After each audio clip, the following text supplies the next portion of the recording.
Salam saudara-saudara, apa kabar?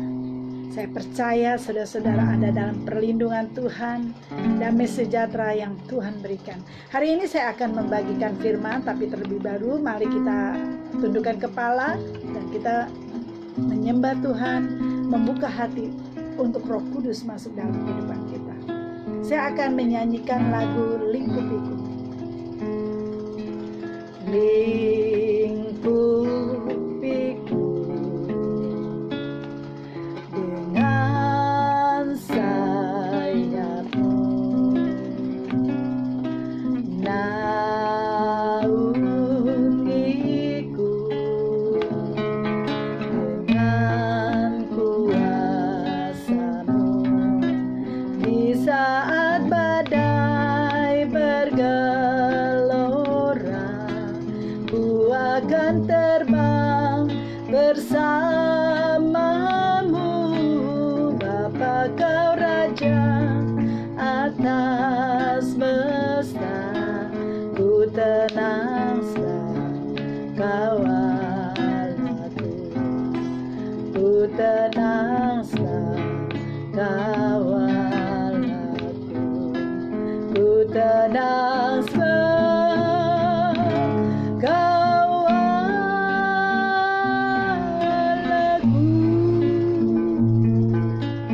Bapa kami yang ada di dalam surga, urapi hamba-Mu yang akan menyampaikan firman Tuhan ini.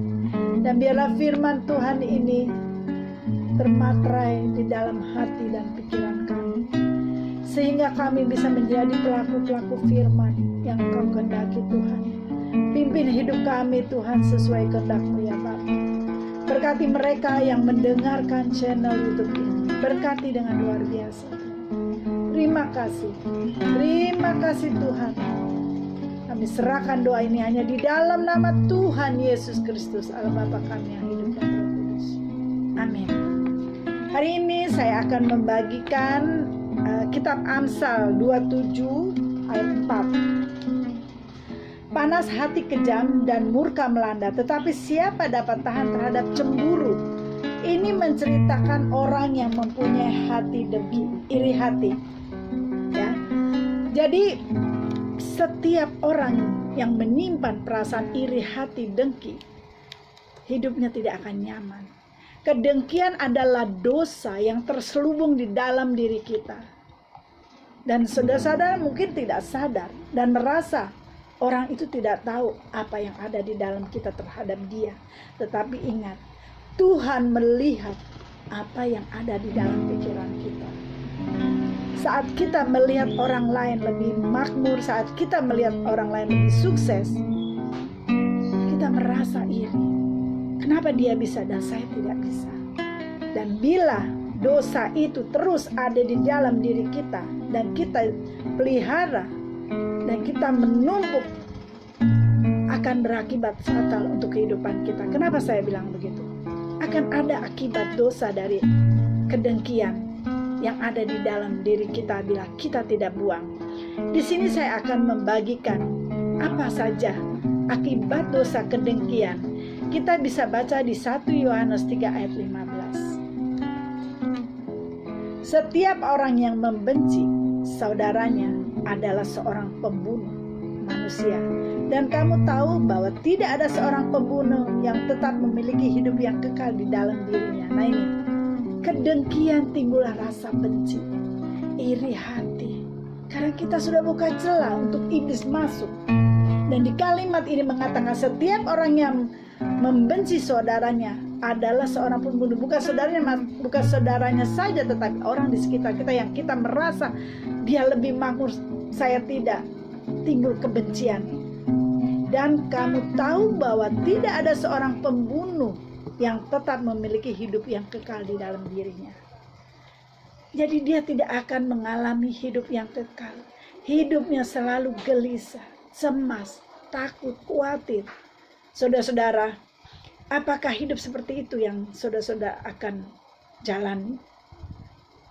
Tidak enak rasanya. Jadi sini saya akan memberi masukan. Dosa apa saja yang mengakibatkan kedengkian itu? Satu, kedengkian dapat menghancurkan diri kita sendiri, tadi yang saya bilang.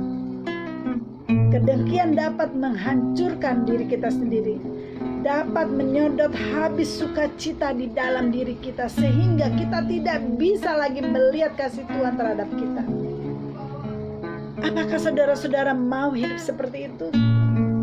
Tidak ada mengalami sukacita, damai sejahtera, yang ada iri hati, curiga. Saudara-saudara, hidup seperti itu tidak nyaman. Selalu kita melihat ke atas, tidak melihat ke bawah. Kalau kita mau sadari semua yang Tuhan kasih, bukan berarti Tuhan membedakan, tidak.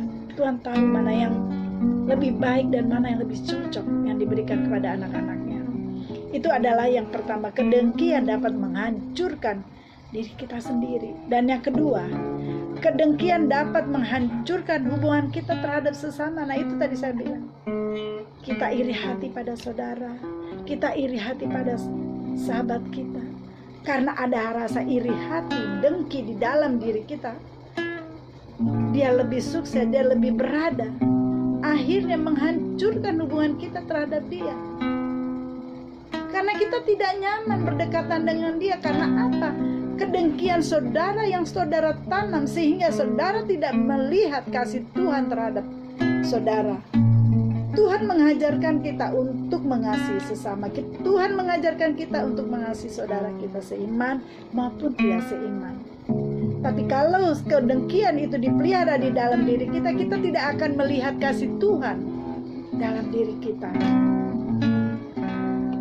Jadi kita bisa membunuh orang lain dengan perkataan kita. Karena kita iri hati, dengki, keluarlah kata-kata yang dapat membunuh seseorang, yaitu karakter jiwa seseorang. Kita bisa membicarakan orang itu, kita bisa menjelek-jelekan orang itu, karena kita iri hati, dengki, lalu kita menjelek-jelekan dia. Hati-hati saudara, perkataan itu bisa membunuh apa? Karakter orang itu sendiri. Itu yang kedua, kedengkian dapat menghancurkan hubungan kita terhadap sesama. Dan yang ketiga, kedengkian dapat menghancurkan hubungan kita dengan Tuhan. Sehingga kita tidak lagi melihat kita tidak bisa melihat orang lain sukses. Dan kita menuduh bahwa Tuhan tidak adil. Jadi yang ketiga, ada kedengkian dapat menghancurkan hubungan kita pada Tuhan. Sehingga kita selalu menilai Tuhan negatif. Selalu kita bilang Tuhan tidak adil, dia bisa kaya, saya tidak. Padahal saya rajin ke gereja, padahal saya rajin berdoa, padahal saya rajin memberi sedekah. Tapi saya kenapa? Saudara-saudara, kita harus introspeksi. Apakah hidup kita sudah benar di hadapan Tuhan? Apakah yang kita berikan sudah dengan tulus? Apakah hidup kita berkenan di hadapan Tuhan? Jadi jangan bilang saya sudah memberikan yang terbaik untuk Tuhan. Tuhan tidak menilai hartamu, tetapi Tuhan menilai hatimu, melihat hatimu yang paling terdalam. Itu yang ketiga, kedengkian dapat menghancurkan hubungan kita terhadap Tuhan. Itu dari akibat dosa kedengkian. Tiga tadi yang saya jelaskan. Dan sekarang saya akan membahas apa obat kedengkian dan bagaimana kita bisa disembuhkan. Sebelum sampai di ayat pembahasan itu, saya akan memberikan satu ayat, Yakobus 3 ayat 16. Ini adalah akar kedengkian. Jadi kalau ibaratnya pohon berkembang itu pasti ada akarnya. Begitupun kedengkian ada akarnya. Sebab di mana ada iri hati dan mementingkan diri sendiri, di situ ada kekacauan dan segala macam perbuatan jahat. Jadi akar dari kedengkian adalah iri hati dan mementingkan diri sendiri. Nah, kalau akar itu tidak kita pangkas, kita potong, kita hancurkan, segala perbuatan jahat akan ada di dalam diri kita tanpa kita sadari. Jadi kita mengundang yang tidak baik di dalam hidup kita karena kita sudah buka celah. Nah, ini akar kedengkian. Jadi saudara-saudara, akar kedengkian itu harus dihancurkan. Bagaimana cara menghancurkan dan bagaimana kita bisa mengobati kedengkian ini agar tidak ada di dalam diri kita? Di sini saya akan membagikan ada 2 poin yang saya sudah catat, yaitu kita harus senantiasa mengingat keunikan kita sebagai kehendak Tuhan. Jadi siapa diri kita ini? Kita harus mengingat bahwa Tuhan menciptakan kita dengan keunikan yang luar biasa, punya sesuatu rancangan untuk kita. Jangan kita melihat keburukan, oh Tuhan tidak dengar doa saya di hidup saya susah, orang itu tidak. Jangan melihat seperti itu, tetapi saudara harus melihat bagaimana Tuhan menciptakan kita dengan keunikannya. Kita dikasih rambut yang cantik, mata yang indah, seluruh tubuh kita tanpa cacat, dan semua sempurna di hadapan Tuhan. Kita ini masing-masing adalah spesial di mata Tuhan. Kita berharga di mata Tuhan. Jadi jangan pernah kita marah dan tidak bersyukur. Kita baca di Efesus 2 ayat 10. Karena kita ini buatan Allah.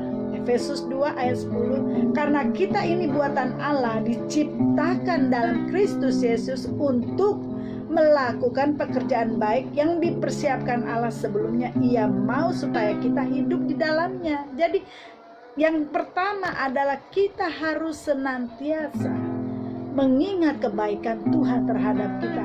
Di Efesus 2 ayat 10, karena kita ini adalah buatan Allah, diciptakan dalam Kristus Yesus untuk melakukan pekerjaan baik yang dipersiapkan Allah sebelumnya Ia mau supaya kita hidup di dalamnya.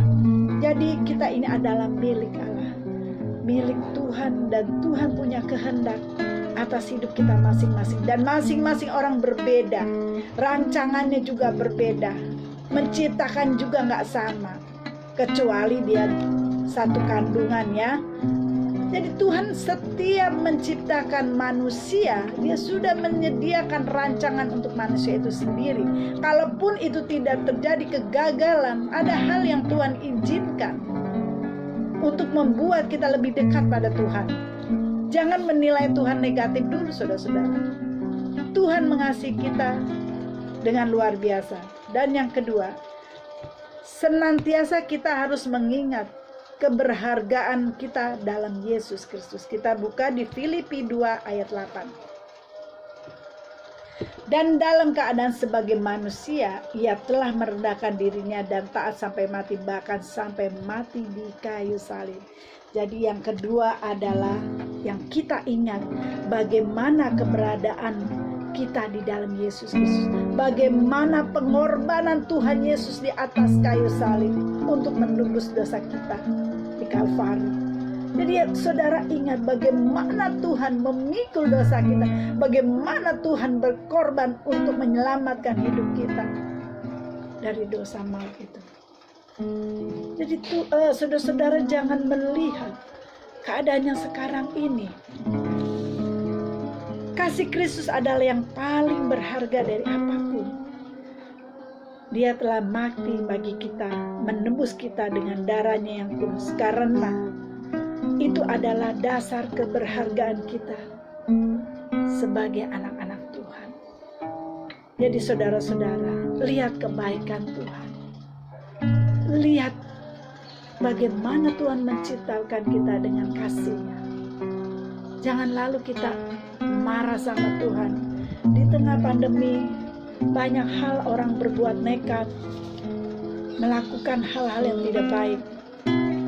Sebelum saya tutup firman Tuhan, saya ada memberikan satu kesaksian mengenai hati dengki.